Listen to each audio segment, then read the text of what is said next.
Bonjour, je suis Yves Hamel, directeur de l'agence HY Wine Sélection et je suis heureux de vous retrouver pour notre nouveau voyage dans les vignobles de France. Dans cette vidéo, nous allons nous rendre dans la région bordelaise, au château Ogier de Gourgues, à Saint-Capré de Bordeaux, à 20 km au sud-est de Bordeaux, entre Bègles et Cadillac.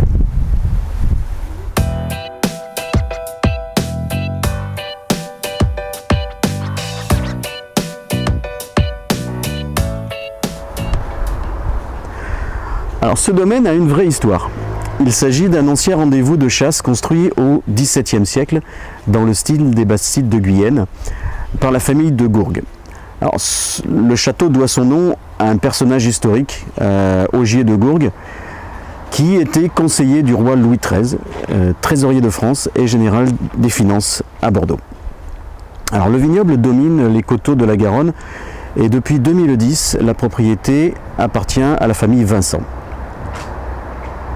Le vignoble est en agriculture biologique de 5 hectares et est situé tout autour de la bâtisse, sur des coteaux argilo-calcaires et argilo-graveleux, très bien drainés. Comme les vignes sont situées sur un haut plateau des côtes de Bordeaux, l'exposition est parfaite. Nous sommes sur un ensoleillement est-ouest, avec le soleil le matin, du matin au soir. L'encépagement est composé de merlot à 60%, de cabernet sauvignon à 30% et de cabernet franc à 10%, plantés avec une densité de 5000 pieds par hectare, ce qui est relativement important. Et nous avons un âge moyen des vignes de l'ordre de 40 ans. Pour finir sur la partie culture, au château Ogier de Gourgues, les rendements sont volontairement limités à 30 hectolitres par hectare. Pour ce qui est des vendanges, elles sont réalisées dans la mesure du possible manuellement, triées à l'entrée du chai, et les raisins sont ensuite vinifiés dans des cuves inox tronconiques, thermorégulées et de petite contenance. Alors une première fermentation est faite à basse température, cela permet de préserver les arômes de fruits frais, et des remontages sont effectués plusieurs fois par jour. Alors avec une pompe, une nouvelle pompe a été acquise cette année, et la durée de cuvaison varie de 4 à 6 semaines. La vinification, bien sûr, respecte le cahier des charges propre au vin biologique. Ensuite, le vin est descendu dans le chai à barrique, où il va poursuivre son élevage dans des fûts de chêne français durant 12 à 18 mois, selon les millésimes.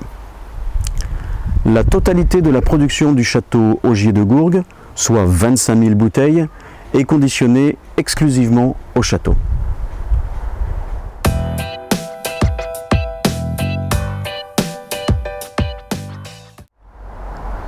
Alors après cette belle présentation, je suis sûr que je vous ai mis l'eau, ou plutôt le vin à la bouche. Aussi, je vous propose de passer à la dégustation de ce château Ogier de Gourgues 2012, si prometteur.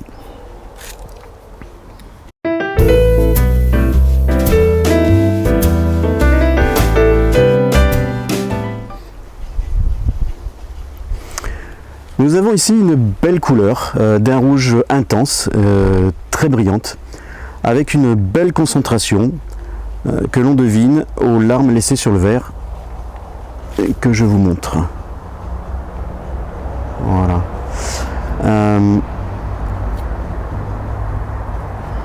Le nez est très aromatique.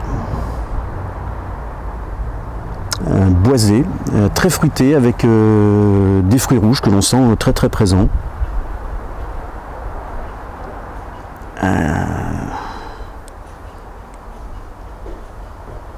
Une légère note cacaotée vient par la suite. Alors voyons si le ramage correspond au plumage.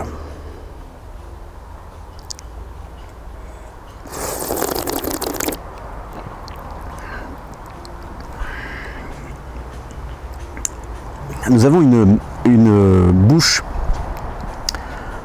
puissante mais soyeuse, avec une pointe de fraîcheur qui permettra une garde de quelques années, avec des tanins présents mais soyeux, qui vont se fondre petit à petit au fur et à mesure de l'évolution de ce vin.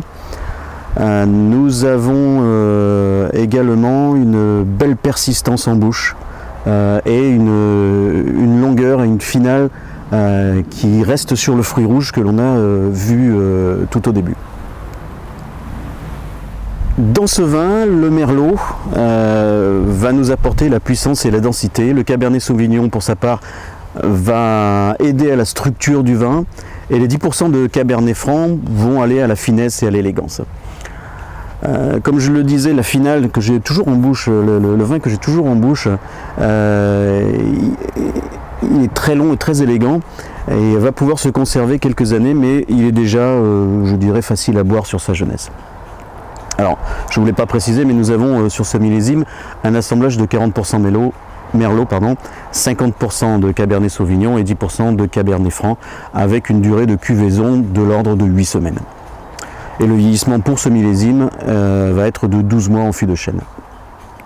Alors je vous recommande de servir ce vin à une température de 16 à 18 degrés, sans forcément carafer, mais si vous le souhaitez, bien évidemment, vous pouvez le faire.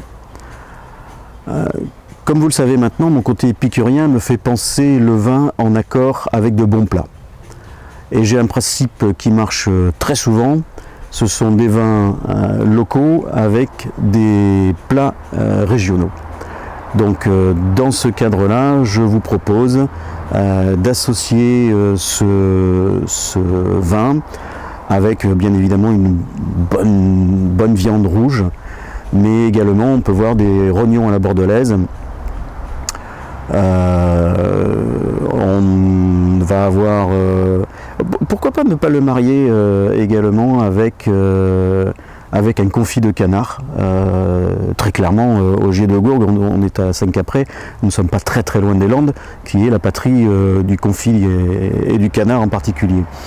Et puis sur des fromages, alors on va avoir des fromages, et on va continuer à associer sur des fromages régionaux, comme le Betmal dans les Pyrénées, le fromage de l'Ariège, ou l'Ousté, ou pourquoi pas un bon fromage de brebis basque.